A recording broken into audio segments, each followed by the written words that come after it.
नमस्कार विद्यार्थी मित्रांनो, मी प्रदीप अवचार तुमचं सर्वांचं स्वागत करतो माझ्या यूट्यूब चॅनलला। बघा, आपल्याकडे एक प्रश्न आहे की जो ग्रुप बी 2022च्या परीक्षेमध्ये विचारण्यात आला होता आणि प्रश्नामध्ये काय दिलेलं आहे की दोन वाक्य दिलेले आहेत आणि त्या दोन वाक्यामध्ये तुम्हाला आर्टिकल जे आहे ना ते वापरायचं आहे।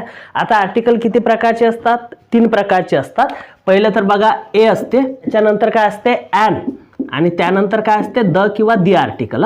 आता या ए आणि ॲनच्या बद्दल एक गोष्ट समजून घ्या, हे सिंग्युलर आणि काउंटेबल नामासाठी यूज होत असते। आपण शॉर्टमध्ये सांगतो समजण्यासाठी प्रश्न।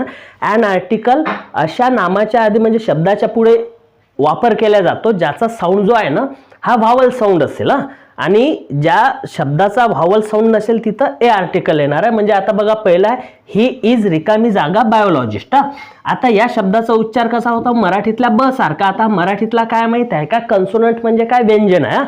मग जर का याचा उच्चार हा कन्सोनंट सारखा असेल तर बायोलॉजिस्ट हा सिंग्युलर आहे, काउंटेबल आहे, बरोबर आहे, एकच बायोलॉजिस्ट। म्हणजे इथं आर्टिकल काय यायला पाहिजे? आपलं ए आर्टिकल यायला पाहिजे। आपल्याला बायोलॉजिस्ट बद्दल काही माहिती आहे का? स्पेसिफिक माहिती नाही आहे, किती आहे डेफिनेट अशी कुठलीच माहिती नाही। डेफिनेट माहिती असलं असतं तर मग द आर्टिकल आलं असतं, बट एकच आहे, सिंग्युलर आहे, काउंटेबल आहे, याचा साऊंड जो आहे ना कन्सोनंट सारखा आहे, म्हणून इथं काय येणार? ए आर्टिकल। ठीक आहे। आता दुसरं, पहिलं तर झालं आपलं आन्सर काढणं। 2 नंबर बघा, म्युझिक रिकामी जागा फूड ऑफ लव्ह।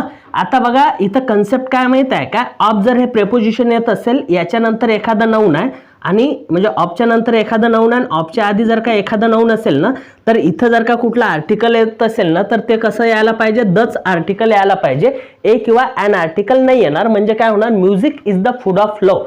म्हणजे काय की प्रेमाचं खाद्य किंवा प्रेम म्हणजे काय की प्रेमाची सुरुवात ही म्युझिकने होते, अशा प्रकारे याचा अर्थ होते। आपण द आर्टिकल काय घेतलं? कारण ऑफ प्रेपोजिशन आहे, ऑफच्या आधी एक नाऊन आहे, ऑफच्या नंतर नाऊन आहे, असं जर स्ट्रक्चर असेल, शब्दाची रचना असेल, तर त्याच्या आधी जे आहे ना हे द आर्टिकल येणार, म्हणजे येणारच आहे फक्त द आर्टिकल, ए किंवा ॲन आर्टिकल नाही येणार।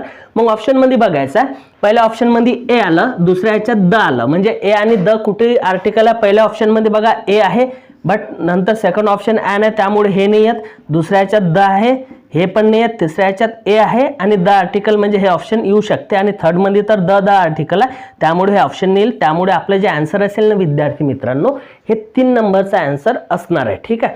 असंच जे आहे ना इंग्रजी भाषा हे चिल्लर आहे, फक्त तुम्ही कुठल्या मेथडने आन्सर करता डिपेंड तुमच्यावर आहे। त्यामुळे अशा नवीन नवीन ट्रिक्स शिकण्यासाठी चॅनलला सबस्क्राईब करा, व्हिडिओ आवडला तर नक्कीच लाईक करा आणि तुमच्या मित्रांमध्ये पण शेअर करा। सर्वांचे खूप खूप धन्यवाद माझा व्हिडिओ बघितल्याबद्दल।